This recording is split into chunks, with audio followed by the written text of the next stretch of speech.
Pwede mo akong tiisin. Pwede mo akong i-block sa lahat ng social media. Pwede mo akong baliwalain na parang di ako nag-e-exist.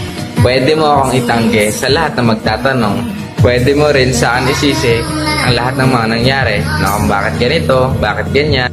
Pero, hindi mo pwedeng ikaila na isa ako sa mga tao na nakinig sa'yo nung time na halos walang umintindi sa'yo. Isa ako sa pumiling mahalin ka ng buo sa panahon hindi ka kamahal-mahal.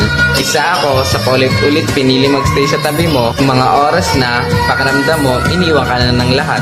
Isa rin ako sa mga taong mas piniling unahin ka kaysa sa sarili ko at hindi mo kasalanan kasi choice ko yun. Isa rin ako sa mga taong minahal ka ng sobra-sobra. To the point na wala na ako iniisip kundi yung mapasaya ka. Lubos ako nagpapasalamat dahil sa mga oras na pinili kita, kapalit ay kasiyahan sa aking puso. At gusto kong malaman mo na sa lahat ng mga bagay na ginawa